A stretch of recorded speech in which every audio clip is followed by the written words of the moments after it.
Brought to you by DK Audio.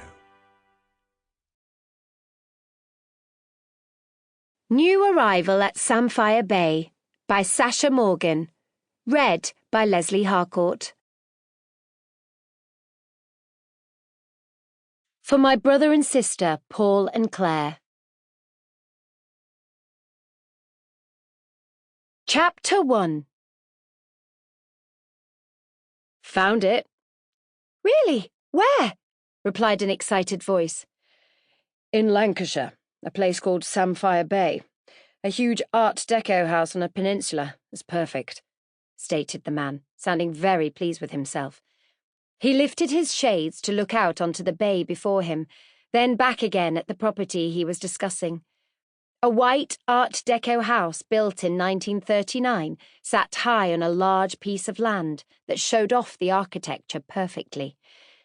It showcased all the character features from the era, the modernist curvature of the bow windows, Art Deco motifs and parapets on the exterior. As a director, he and his location manager had been scouting for months, not only to find the ideal spot, but property too. For their new drama, Lady Scarlet Investigates. Nowhere until now had fit the bill. They needed the period house, as the drama was set in the 1920s, which had opened a few possibilities, but the locations hadn't been right. They were either too crowded, closely surrounded by other modern buildings, or in poor condition. One house had come close to their requirements, but the respective owners had proved to be a nightmare in negotiating a contract. Too many hours of discussion and planning had been poured into a deal that never went through, which had wasted valuable time and set back the production. Hence the location manager's next question. "Have you spoken to the owners?" he asked warily, ever mindful of the previous hindrance. "No need." "Why? I've just bought it," came the smug reply. Registering an interest in the house a week ago, under his real name, Adam F. Sinclair, had proved extremely advantageous. It had given him a degree of anonymity, which is exactly what he desired. As a relatively well-known actor, he went by the stage name of Felix Paschal, Felix being his second name and Pascal his French mother's maiden name. Now, after years of treading the boards in theatres up and down the country, and starring in various TV series and films, Felix had decided to go into directing. He'd often envied the director's role on shoots, their ability to lead and manage. That's what he'd craved, a bit of control. Gone for him the early morning starts, unsociable hours and monotonous slog of memorising lines. Plus, there was the intrusion that acting inevitably brought, as well as the copious amount of fan mail. Not that he didn't appreciate his fans, he did, but when he couldn't leave the studios for fear of being followed, or when one or two had taken to stalking, the alarm bells started to ring. However, the biggest drawback to being a successful actor had been the complete invasion of his personal life. He had recently split up from a long-term girlfriend, supermodel Annika Jeunesse. With both of them being in the public eye, their separation had been hot news and was just about plastered over every tabloid going. For Felix, it was a bridge too far. For Annika, it was welcomed publicity. She loved to be the centre of attention and relished being the focus of the paparazzi. She could work it. Boy, could she work it, turning on the tears at the drop of a hat or a sniff of a camera. Annika had played the victim, the wronged woman to the heartbreaker Felix Paschal. It was far from the truth, they both knew it, but she wasn't going to let that get in the way of a good story. And a good story was exactly what she was spinning for all the world to see. All the media interest had evidently been fruitful for Annika, so much so her agent positively encouraged it. Several modelling contracts had appeared as a result of her very public breakup with the heartthrob actor. She had also been approached to be the face of a makeup advertising campaign, which offered a very lucrative fee.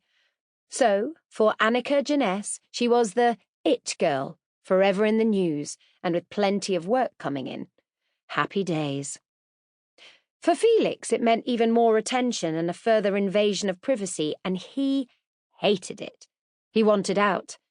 Out of London, where it seemed the world and his wife knew where he was, constantly having to look over his shoulder. He'd grown tired of having to disguise himself. Felix wanted space, to be able to just be himself. "You need to get away, mon chéri," his mother had sighed down the phone. Yes, he agreed. He did need to get away. When he'd been offered the director's job for a new BBC drama, Felix had seized the opportunity. At last he was able to fulfill his dream.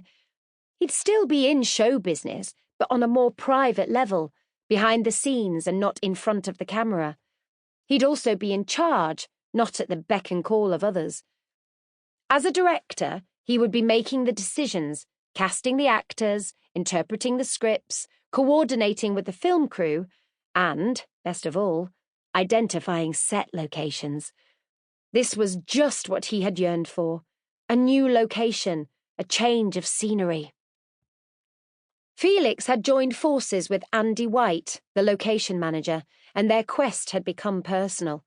They had both been searching for suitable sites for some time, but when Felix had spotted a new property on the market, the phrase "killing two birds with one stone" came to mind. His eyes had narrowed when seeing the magnificent Art Deco house on the Grand and Country estate agent website. This stunning property sits in an equally dramatic setting. Standing on the peninsula of Lancashire's picturesque Samphire Bay, this spectacular period property, influenced by the Art Deco movement, boasts much character and charm. Felix scoured each and every photograph, loving what he saw. From the marbled hall with its high cherry-yellow ceiling, with glamorous lighting in gold leaf and chrome, finishing to the full-length fan wall mirror and the sweeping staircase. The rooms leading off the hall had the typical Art Deco sunburst mantels above the door frames, and the light switches had the original brass cases. It was also captivating and very fitting of the era it had been built. The drawing room had high, dusty pink walls, covered with 2 elaborate mirrors and various watercoloured paintings with gold ornate frames. There was also a retro glass drinks cabinet. The bedrooms featured geometric patterned walls, double beds with huge plush velvet headboards, matching velvet scalloped shell chairs, mirrored dressing tables, cut glass chandeliers, and Burr walnut wardrobes. It was indeed an impressive house, and just what they wanted. It was ideal, ticking all the right boxes and very in keeping for their drama. What made it even more appealing were the fixtures, fittings, and furniture, all included in the price. The property came ready-made, and the main character, Lady Scarlet, would look so at home in it. But what's more, the location was picture perfect. Cut off from the tide twice a day, the house was secluded on the peninsula of a remote coastal village, away from prying eyes. No being pestered by the public or having to work round the locals, and above all, peace and quiet. Privacy, precisely what Felix sought. And for that reason, he bought it. He'd basically already made his mind up before attending the scheduled open house day. The scenic journey further enforced his decision. Samphire Bay was an absolute dream of a place, with its turquoise, glittering shore and sandy coves. It made complete sense to him, especially after the debacle with the owners of the previous property they'd selected. This way, the whole crew could get moving, making up for lost time. If he was the owner, it would save on any negotiations and timescales. Felix and his team would have free range. He would also have the isolation and freedom he wanted. Chapter 2. "Miss Scholar, you look like you're miles away." If only, thought Emma. She was bored and tired and Sample complete. Ready to continue?